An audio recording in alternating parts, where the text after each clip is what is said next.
Chapter 26. Hand in hand, we walk towards the pit. I monitor the pressure of my hand carefully. 1 minute, I feel like I'm not gripping hard enough, and the next, I'm squeezing too hard. I never used to understand why people bothered to hold hands as they walked, but then he runs one of his fingertips down my palm, and I shiver and understand it completely. So, I latch on to the last logical thought I remember. 4 fears. 4 fears then, 4 fears now, he says, nodding. They haven't changed, so I keep going in there, but I still haven't made any progress. You can't be fearless, remember, I say, because you still care about things, about your life. I know. We walk along the edge of the pit on a narrow path that leads to the rocks at the bottom of the chasm. I've never noticed it before. It blended in with the rock wall, but Tobias seems to know it well. I don't want to ruin the moment, but I have to know about his aptitude test. I have to know if he's divergent. You were going to tell me about your aptitude test results, I say. He scratches the back of his neck with his free hand. Does it matter? Yes, I want to know. How demanding you are, he smiles. We reach the end of the path and stand at the bottom of the chasm where the rocks form unsteady ground, rising up at harsh angles from the rushing water. He leads me up and down, across small gaps and over angular ridges. My shoes cling to the rough rock. The soles of my shoes mark each rock with a wet footprint. He finds a relatively flat rock near the side where the current isn't strong and sits down, his feet dangling over the edge. I sit beside him. He seems comfortable here, inches above the hazardous water. He releases my hand. I look at the jagged edge of the rock. These are things I don't tell people you know, not even my friends, he says. I lace my fingers together and clench. This is the perfect place for him to tell me that he's divergent, if indeed that's what he is. The roar of the chasm ensures that we won't be overheard. I don't know why the thought makes me so nervous.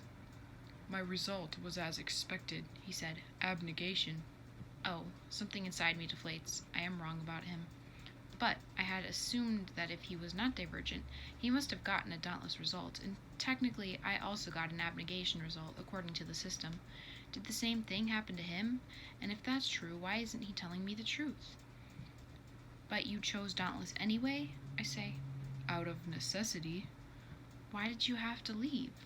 His eyes dart away from mine across the space in front of him, as if searching the air for an answer.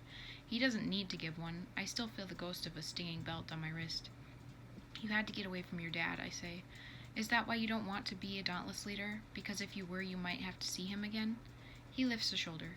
That, and I've always felt that I don't quite belong among the dauntless. Not the way they are now, anyway. But you're incredible, I say. I pause and clear my throat. I mean, by dauntless standards. 4 fears are unheard of. How could you not belong here? He shrugs. He doesn't seem to care about his talent or his status among the dauntless, and that is what I would expect from the abnegation. I am not sure what to make of that. He says, I have a theory that selflessness and bravery aren't all that different. All your life you've been training to forget yourself, so when you're in danger, it becomes your first instinct. I could belong in abnegation just as easily. Suddenly, I feel heavy. A lifetime of training wasn't enough for me. My first instinct is self-preservation. Yeah, well, I say, I left abnegation because I wasn't selfless enough, no matter how hard I tried to be. That's not entirely true, he smiled at me. The girl who let someone throw knives at her to spare a friend, who hit my dad with a belt to protect me, that selfless girl, that's not you? He figured out more about me than I have, and even though it seems impossible that he could feel something for me, given all that I'm not, maybe it isn't. I frown at him. You've been paying close attention, haven't you? I like to observe people. Maybe you were cut out for candor for, because you're a terrible liar. He puts his hand on the rock next to him, his fingers lining up with mine. I look down at our hands. He has long, narrow fingers, hands made for fine, deft movements. Not dauntless hands, which should be thick and tough and ready to break things. Fine. He leans his face closer to mine, his eyes focusing on my chin, my lips, and my nose. I watched you because I like you, he says plainly boldly, and his eyes flick up to mine. And don't call me 4, okay? It's nice to hear my name again. Just like that, he has finally declared himself, and I don't know how to respond. My cheeks warm. All I can think is, but you're older than I am, Tobias. He smiles at me. Yes, that whopping 2-year gap really is insurmountable, isn't it? I'm not trying to be self-deprecating, I say. I just don't get it. I'm younger, I'm not pretty, He laughs a deep laugh that sounds like it came from deep inside him and touches his lips to my temple. Don't pretend, I say breathlessly. You know I'm not.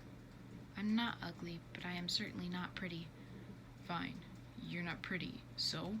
He kisses my cheek.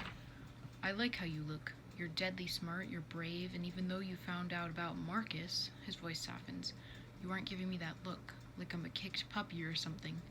Well, I say, you're not. For a second his dark eyes are on mine and he's quiet. Then he touches my face and leans in close, brushing my lips with his.